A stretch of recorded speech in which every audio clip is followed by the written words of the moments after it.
محمد طب القلوب ودوائها وعافية الأبدان وشفائها ونور الأبصار وضيائها وعلى آله وصحبه وبارك وسلم. Ya Allah, berilah rahmat ke atas penghulu kami, Nabi Muhammad sallallahu alaihi wasallam, yang menjadi penawar kepada hati-hati, kesembuhan dan kesejahteraan badan, juga cahaya Dulu siapa tu? Dr. Kartini, Prof. Dan Samsul berilah semua.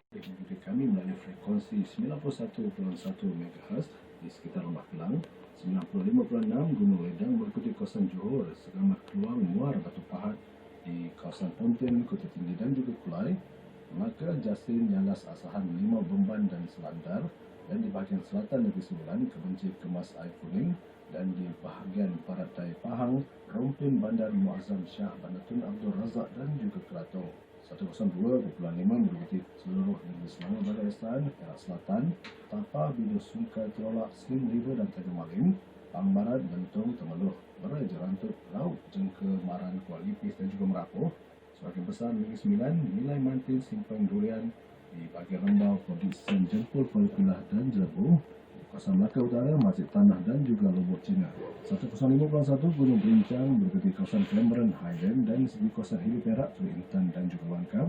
96.7 di kawasan Hulu Perak, dan pada sahabat-sahabat yang tidak boleh dengar kami melalui frekuensi FM, boleh di mana dengar siaran kami ni melalui frekuensi SW ataupun shortwave 6050 kHz. Kita cakap masuk. Dan gunakan pengenalan gelombang pendek kebangsaan semasa siaran Salam Tak FM benar. dipancarkan di seluruh negara. Nanti dia boleh edit. Anak saya boleh edit. Salam FM. Tak apalah, I minta betul. tolong dengan tu lah. I minta tolong dengan staff lah. Okey. Dapat kat output. Start dah. Jana Minda.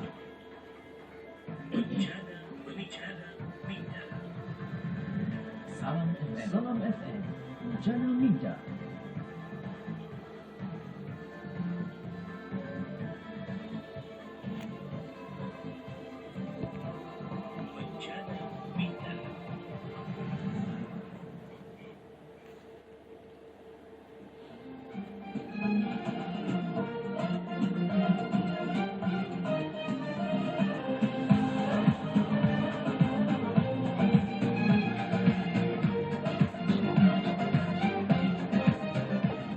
A'udzubillahi samil alim minasyaitonir rajim. Bismillahirrahmanirrahim. Assalamualaikum warahmatullahi taala wabarakatuh. Kembali bersua di ruang udara Radio Salam FM Jatim. Waktu sekarang 7.17 pagi hari ini, Sabtu 15 Zulkaidah 1439 Hijri, bersamaan 28 Julai 2018. Dan seperti mana telah pun kita war-warkan di awal pertemuan hari ini untuk program Salam Sihat terbitan rakan tugas Ukhti Hasmin Hamzah, kita ada tetamu yang cukup istimewa di konti, sudah pun berada di hadapan mata saya sekarang ini. Saya mengucapkan selamat datang kepada yang berbahagia Profesor Madya Dr. Rugayah Abdul Razak yang merupakan Profesor Madya di Program Sains Pertuturan Fakulti Sains Kesihatan Universiti Kebangsaan Malaysia. Assalamualaikum Prof.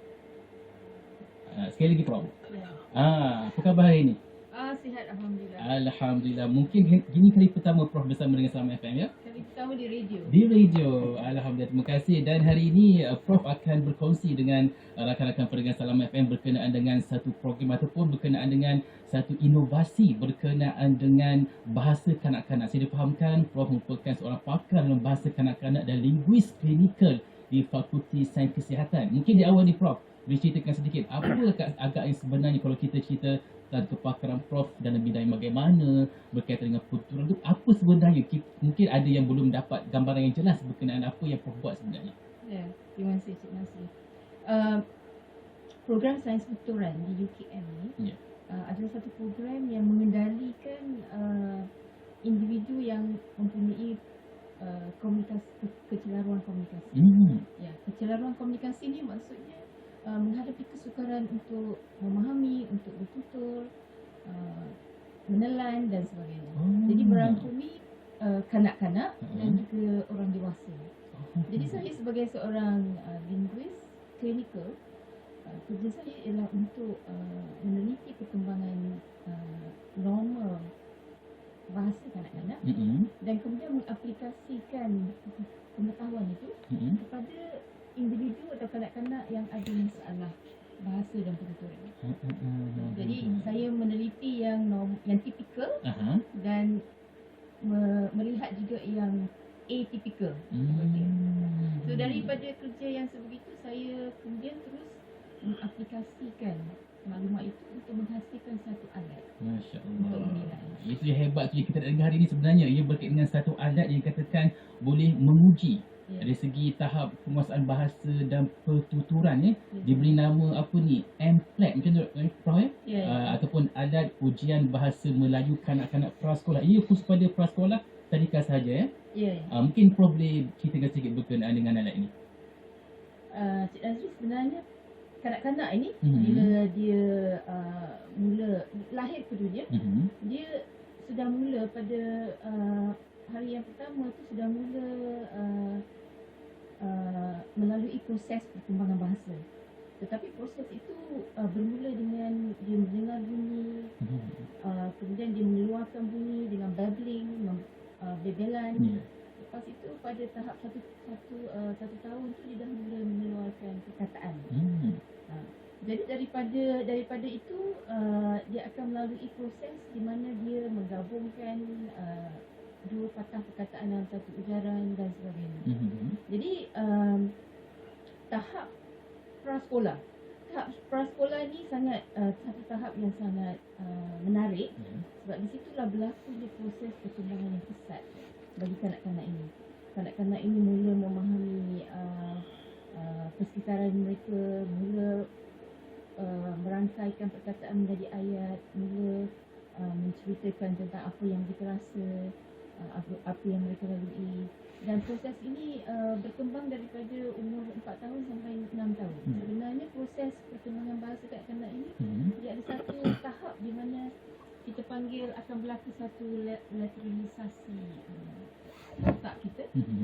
Di situ pada waktu itu dalam masa 5 tahun, dia berusia 5 tahun itu sudah sempurna pemulihan bahasa, dan 6 tahun itu pengayaan bahasa. Namun bagi kanak-kanak yang ada masalah, maknanya mereka lahir dengan masalah autistik ataupun Down syndrome atau dia ada masalah pendengaran, proses ini tidak berlaku sebagaimana rata-rata sebaya. Jadi amat penting bagi kita untuk mengenal pasti kanak-kanak yang melalui proses yang tipikal dan juga mengenal pasti kanak-kanak yang ada masalah. Sebab kalau kita kenal pasti mereka pada tahap yang awal, ahli terapis pertuturan bahasa, seorang profesional kesihatan, dapat membantu kanak-kanak ini untuk berkomunikasi. Namun kalau kita tidak tidak kenal pasti kanak-kanak ini pada awalnya, dia akan melalui kehidupan seharian dengan tidak dapat mengendalikan bahasa dan memahami dan juga berkomunikasi. Tidak seperti rakan-rakan yang lain lah kan? Seperti rakan-rakan yang lain. Jadi masalahnya di Malaysia sekarang kita sebelum ini tidak ada alat yang dapat mengenal pasti kanak-kanak yang ada kesukaran. So kita selalu kata kenal pasti awal supaya kita boleh intervensi awal. Maknanya adanya MPLAT ini dapat mengenal pastilah anak-anak ini ada masalah segi pertuturan ataupun sebagainya. Ya. Maknanya perlu digunakan dari peringkat awal lagi lah kan, dapat dikenal pasti dan boleh diambil langkah-langkah seterusnya kalau ada masalah, ada pula dari penyelanjutan rawatannya. Okey, mungkin kalau kita lihat alat ini sebenarnya ia manfaatnya boleh digunakan untuk siapa sebenarnya? Alat ini mencapai dua matlamat. Satu ialah kita nak menyaring. Jadi bila kita menyaring tu kita filter. Kita menyaring kanak-kanak yang berisiko. Dia ada kanak-kanak pasti awal, kanak-kanak ini mungkin boleh diberi bantuan, kan? Seperti misalnya kanak-kanak yang ada masalah dengan bahasa, dia kognitifnya okey, pendengarannya okey, tapi ada masalah bahasa. Kanak-kanak ini kalau kita identifikasi awal, kita beri dia stimulasi bahasa, maka kanak-kanak ini dapat dibantu.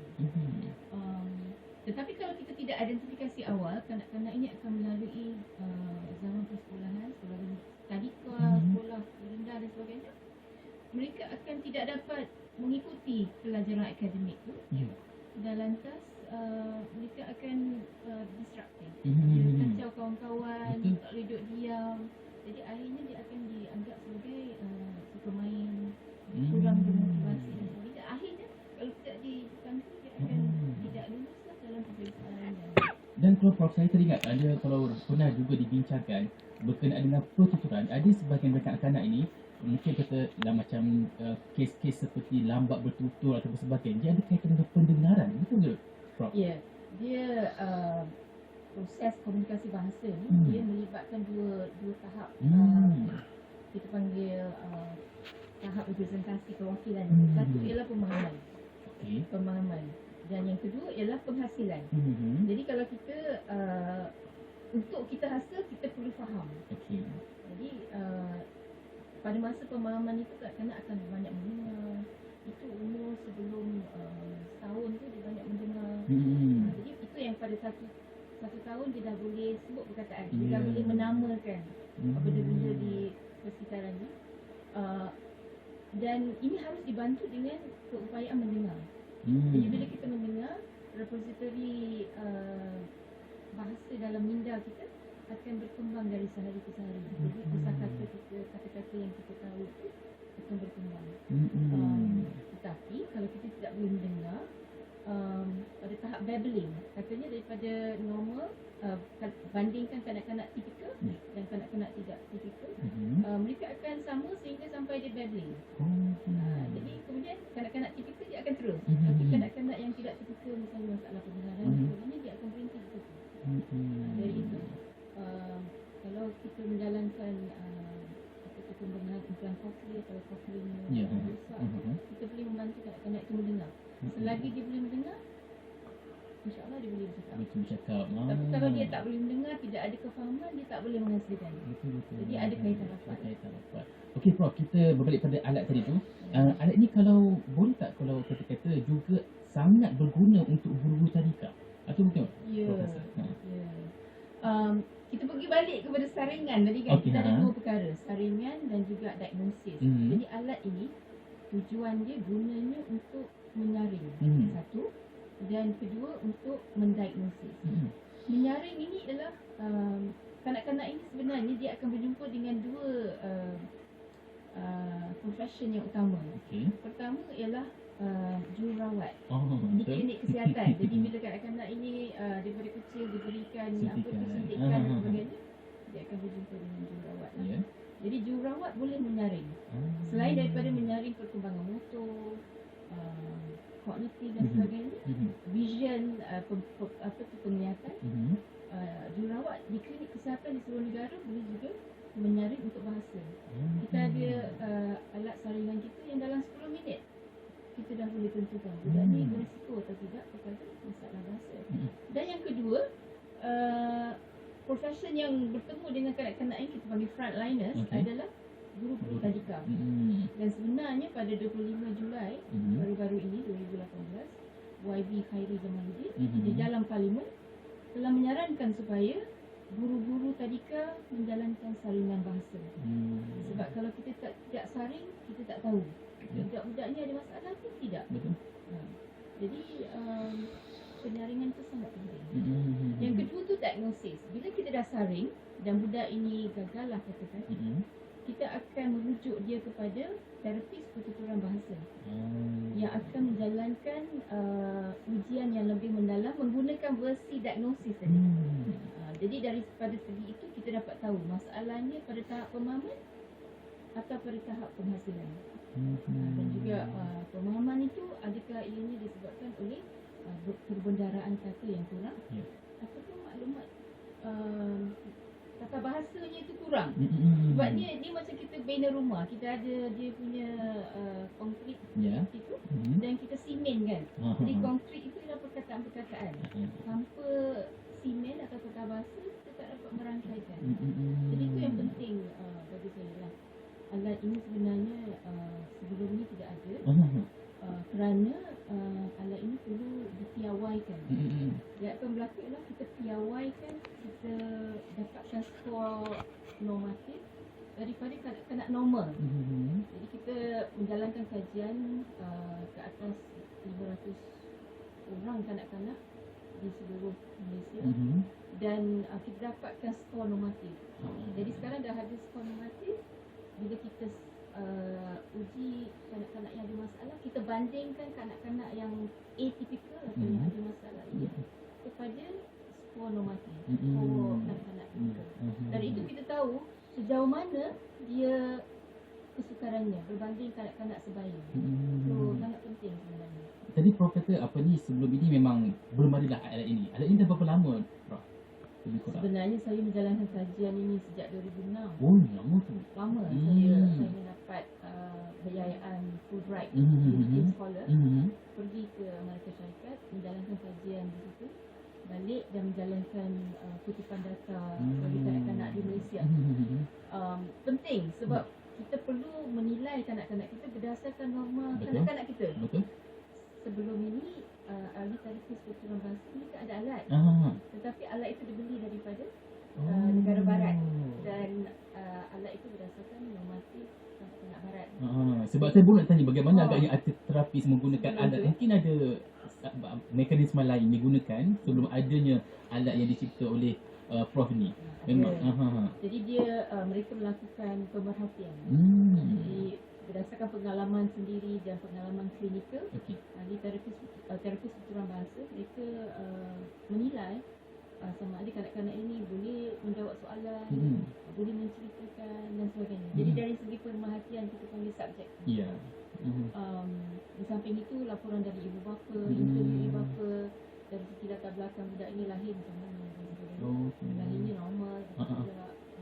Jadi berdasarkan daripada maklumat subjektif ini, ahli terapis pertubuhan bahasa akan menjalankan intervensi ini. Namun dengan MPLAT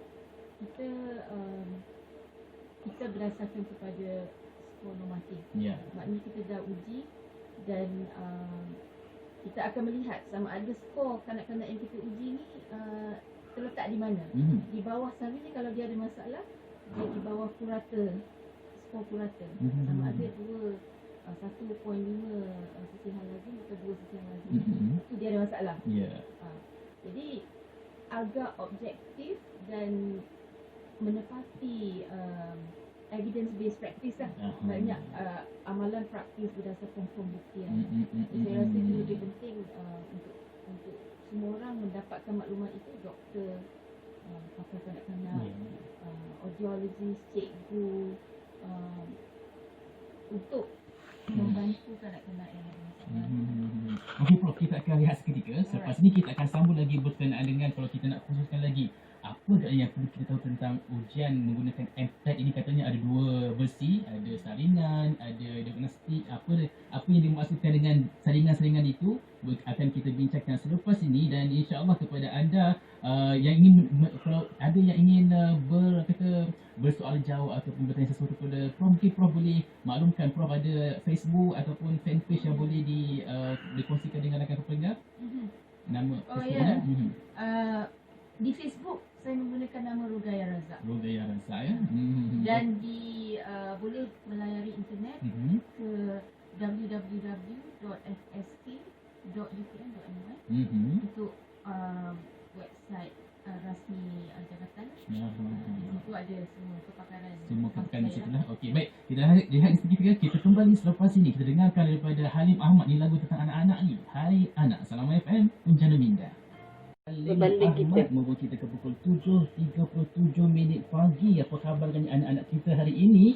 Dan bersama kita dalam rancangan Salam Sedi Salam FM untuk edisi hari Sabtu 28 Julai 2018. Kita masih lagi bersama dengan yang berbahagia Profesor Madya Dr. Rogayah Abdul Razak daripada Fakulti Sains Kesihatan. Dan kita bercerita tentang isu bahasa kanak-kanak. Dan alhamdulillah Profesor kita telah pun berjaya menghasilkan sebuah alat yang diberi nama MPLAT untuk menguji tahap kata penguasaan bahasa macam tu Prof kan kanak-kanak. Sebab ada sebahagian daripada ibu ayah ni mungkin anak-anak bila dah masuk sekolah baru perasan rupanya anak mereka ada masalah dari segi bahasa dan pertuturan kan. Dan alat ini alhamdulillah telah pun diciptakan untuk mengatasi ataupun untuk mengenal pasti isu ini di kalangan anak-anak kita. Mungkin Prof kita detailkan lagi berkenaan dengan MPLAT ini yang dikatakan ada 2 versi dan sebagainya. Ceritakan sikit Prof. Okey, dia sebenarnya untuk anak-anak kita berjaya di sekolah, untuk berjaya dari segi akademik.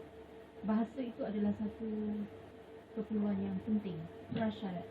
Kalau budak tu ada bahasa, insya-Allah akademik okey. Kalau budak tu kurang bahasa atau terhad, maka dia akan mendapat kesalahan. Jadi kesukaran. Jadi maksudnya kalau kita ada sesuatu yang boleh mengenal pasti kanak-kanak itu ada masalah seawal yang boleh, maka itu lebih baik. Jadi kita hanya akan perasan anak kita ada masalah bila dia darjah 1, umur 7 tahun. Jadi sebenarnya kita boleh jimat waktu kalau kita pada 4 tahun tu kita dah tahu budak ni ada masalah. Jadi kita boleh hantar kepada ahli profesional untuk membantu kanak-kanak ini lah. Jadi ujian saya ini dia bagi saya menguji tahap pemahaman dan juga tahap penghasilan. Jadi tahap pemahaman itu saya uji dari segi perbendaraan kata, bahasa kata, dan juga dari segi pemahaman tata bahasa. Dari segi pemahaman, jadi pemahaman pun dia kena faham konsep sesuatu benda, kata, dan juga ciri-ciri tata bahasa tentang kata tu lah. Kemudian dari segi penghasilan, komponen yang kedua saya uji adalah penghasilan. Penghasilan ni saya menguji dari segi perbendaraan kata juga. Maknanya kita tanya dia, adik apa itu? Makna rujukan. Apa itu layang-layang? So dia cerita lah. Layang tu mainan, ada tali boleh tarik, teban tinggi. Jadi kalau budak boleh menceritakan itu, kita itu bagus tu. Itu makna rujukan. Yang kedua ialah sesuai dengan tahap penakbulan budak-budak prasekolah, kita menanyakan apa yang sama antara dua objek. Apa yang sama antara bola dan bulan. So bulat ni kan. Jadi kita menguji kanak-kanak itu dari segi dari segi makna. Yang ketiga kita memberikan satu ayat, dipanggil pengulangan ayat. Kita berikan satu ayat dan kita minta kanak-kanak itu mengulang ayat tu. Tapi sebenarnya mengulang ayat ni bukan sesuatu yang mudah. Dia perlu tahu perkataan itu dan juga tata bahasa yang mengikat tadi. Jadi kalau dia faham dan dia tahu, dia boleh ulang. Kalau dia tak faham dan tak tahu, dia tak boleh ulang. Jadi kita dapati ada satu macam spektrum keupayaan. Budak 4 tahun, budak 5 tahun, budak 6 tahun. Budak 4 tahun dia bagi kita makna inti saja. 5 tahun lebih sikit dan 6 tahun semua. Jadi kita ada bersifat developmental perkembangan. Dan akhir sekali disebabkan oleh ini kanak-kanak prasekolah nak masuk ke alam persekolahan. Jadi kita mengadakan satu lagi ujian, kita panggil kemahiran awal literasi. Maknanya kanak-kanak ini diuji sama ada dia tahu dia kenal huruf tak? Sama ada dia tahu tak bunyi sesuatu bunyi tu hurufnya apa? Jadi untuk mengeja, kita perlu tahu sifat-sifat bunyi sesuatu huruf itu. Lepas itu juga dari segi menulis. Kadang-kadang kalau kita menulis, kalau kita lihat kanak-kanak, anak-anak kita menulis, tengok cara dia pegang pensel tu. Kalau budak yang tipikal, dia akan pegang cara yang sepatutnya. Tapi kalau kanak-kanak yang ada masalah, dia cara dia pegang tu macam tak selesa, tak betul. Itu satu petanda kemungkinan anak kita tu ada masalah. Jadi kita menguji dari segi itu dan juga menguji secara asas mengeja, berkata, perkataan, menulis. Dan kalau ditanyalah yang cuba Prof ciptakan menelusuri alat ini kepada penggunaan masyarakat kita? Dari segi inovasi itu maksudnya selama ini terapis bertulang bahasa mengambil masa untuk memerhatikan, untuk mendapatkan maklumat daripada ibu bapa, cikgu, macam mana budak ni prestasinya. Tetapi dengan MPLAT, kalau dulu tadi kah 10 minit dia dah dapat dah jawapannya. Budak ni sebab dia lulus gagal. Bila kita jumlahkan skor tu, kita akan dapat lihat budak ni lulus atau gagal. 10 minit habis. Bagi yang diagnosis, dia lebih mendalam dalam 30 ke 40 minit. Tapi itu perlu sebab kita nak tahu salahnya pada tahap penguasaan perkataan atau tahap tata bahasa. Juga dari segi pemahaman untuk menghasilkan ayat. Okey. Dan adakah alat ini sudah pun digunakan oleh golongan-golongan tertentu, sudah pun dibuat menerima feedback ataupun sebagainya? Ya, kita telah pertama sekali pelajar kita, mahasiswa kita yang kita latih untuk menjadi bakal terapis bertulang bahasa. Mereka menggunakan dalam latihan klinikal. Yang kedua, pengamal profesional kesihatan, terapis bertulang bahasa yang bertauliah. Mereka juga telah menggunakannya dan telah mendapati alat ini sangat berguna. Sebab dalam masa 30 minit tu kita dah tahu ada masalah. Dan tahap mana, masalah pemahaman, masalah penghasilan, literasi dan sebagainya. Dan juga kita telah mengadakan satu kajian soal sidik di antara terapis bertulang bahasa. Maklum balasnya baik. Kita setuju dengan alat yang seperti ini dan mereka menjangkakan memang boleh membantu.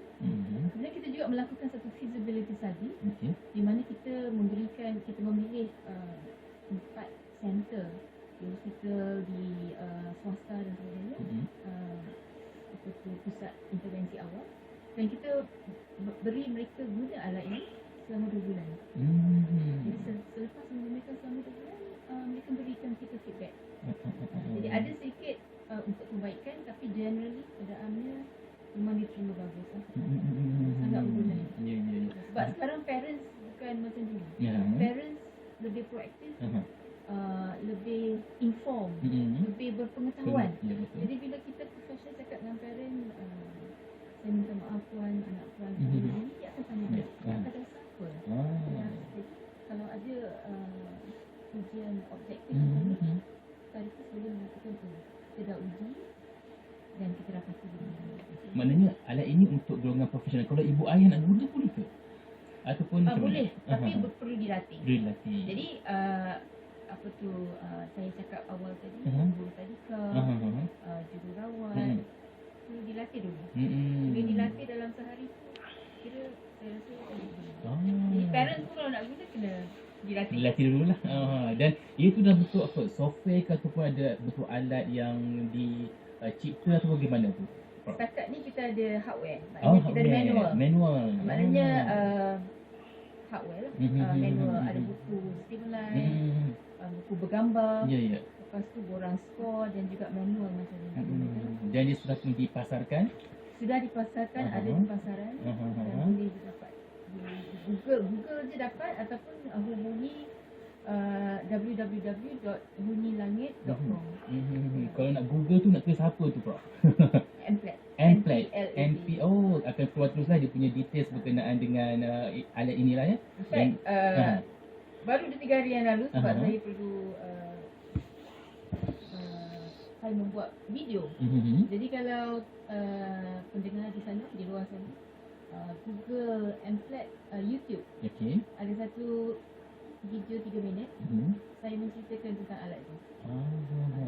Just search MPLAT, YouTube, www.youtube.com. Ya, okey. Prof, ada tak perancangan untuk kata upgrade lagi sistem ini untuk ke arah yang lebih baik? Ya. Macam kita memang ada perancangan. Maksudnya kita ingin menjalankan kajian di mana kita menukar mereka pada apps. Sebab kita sekarang sangat biasa dengan telefon pintar. Jadi kalau ada apps itu lebih menarik, lebih canggih, dapat menarik perhatian anak-anak kan, bila kita menguji mereka. Dan juga dari segi web base, maknanya setiap pengguna Mplab akan dapat berkomunikasi dengan satu pusat website yang dapat memberi mereka maklumat, dan ibu bapa pengguna dapat memberikan skor-skor kanak-kanak mereka. Jadi ada satu perhubungan dua hala antara pengguna Mplab dan juga pembentuk Mplab. Dan saya fahamkan ada juga telah pun ingin dicalonkan kepada anugerah inovasi, macam mana Prof? Boleh? Oh ya, walaupun masih orang kata apa, masih pada tahap pencalonan ya. Sebab jadi telah dicalonkan oleh UKM untuk anugerah akademik negara bahagian pengkomersialan dan juga inovasi. InsyaAllah. Bagi saya di apa, dipilih untuk dinamakan itu pun satu kejayaan. Masya Allah. Dan saya pun juga difahamkan Prof ada menghasilkan buku juga ya. Mungkin boleh ceritakan sikit Prof. Saya ni sebenarnya seorang ahli bahasa. Oh ya. Mengkaji bahasa Melayu. Kita panggil seorang linguis. Bidang saya ialah linguistik. Jadi baru-baru ini dalam tahun lepas saya menghasilkan satu buku yang dipanggil Teori Sintaksis Melayu. Di mana saya menceritakan tentang aspek-aspek sintaksis atau ayat di dalam bahasa Melayu. Dan sudah dijual oleh Dewan Bahasa Pusaka. Ada di pasaran. Itu dia satu perkara yang sangat menarik sebenarnya daripada pakar bahasa juga sebenarnya. Alhamdulillah hari ini datang ke Salam FM untuk berkongsi berkenaan dengan sebuah alat untuk menguji kata tahap penguasaan anak-anak kita dari segi bahasa dan juga pertuturan, dan insya-Allah kita doakan semoga terus memberikan banyak manfaat kepada kita semua, masyarakat Malaysia khususnya. Dan di penghujung rancangan ini Prof mungkin ada harapan lah kepada masyarakat dan juga mungkin mereka yang akan menjadi pengguna Mplab ini untuk masa-masa akan datang. Mungkin Prof ada kata-kata akhir untuk disampaikan kepada mereka. Silakan Prof. Itulah saya sangat bersetuju dengan apa yang dinyatakan oleh MP di Parlimen baru-baru ini, bahawa seawal yang mungkin kita perlu kena pasti anak-anak kita yang ada masalah. Sebab dengan pengenapastian yang awal, kita dapat beri intervensi yang awal. Dan kanak-kanak ini bagi setengah keadaan bila diberikan stimulasi bahasa, diberikan bantuan seawal yang mungkin, dia boleh mengatasi masalahnya. Dia boleh berprestasi seperti kawan-kawan kita yang lain. Jadi kalau kita membantu anak-anak kita dari segi itu, insya-Allah mereka boleh menjalani kelangsungan hidup yang lebih harmonis, bahagia dan menyumbang kepada masyarakat. Okey, itu dia kita punya Profesor Madya Dr. Rogaya Abdul Razak yang telah berkongsi berkenaan dengan Mplab ataupun alat ujian bahasa Melayu kanak-kanak prasekolah untuk Salam Sihat pada pagi ini. Prof, saya bagi sikit lagi masa, mungkin kata-kata akhir sebagai penutup untuk perkongsian kita pada pagi ini. Terima kasih Cik Azri. Saya sangat berterima kasih, sangat bersyukur kerana telah diberi peluang untuk hadir berkongsi pengalaman saya. Bagi saya, sebab saya pun sendiri ada 4 orang saya mata. Jadi saya mata kita adalah amanah daripada Allah SWT. Dan kita kalau boleh kita melakukan yang terbaik. Bagi saya lah, kalau Cik Nazir tanya saya apa, take home message saya. Take home message saya ialah bagi ibu bapa kurangkan masa gadget bagi anak-anak kita. Kalau boleh jangan diperkenalkan. Tapi kalau terpaksa disebabkan oleh persaingan peers dan sebagainya, dikawal. Yang kedua, kalau boleh kita membaca. Reading, membaca itu adalah satu sumber yang sangat penting untuk perkembangan bahasa. Mula-mula kita bacakan kepada anak-anak, kemudian dia baca sedikit-sedikit, lama-lama dia baca sendiri. Dan bagi saya seorang guru, saya juga seorang guru. Saya mendapati bahawa membaca pada anak-anak kecil menyemai sikap suka membaca, menggalakkan tabiat membaca di kalangan pelajar kita, memperkayakan tahap penguasaan bahasa mereka dan juga minda mereka. Jadi kita perlu pentingkan tabiat membaca di kalangan masyarakat kita.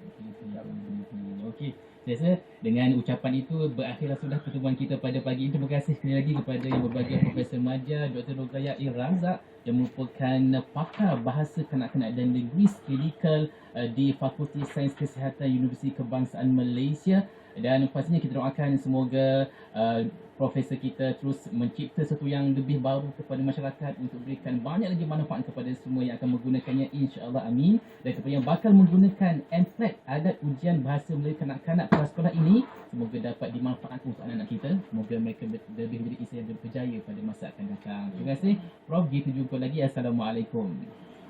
Dan nampaknya saudara, dengan itu berakhirlah sudah program kita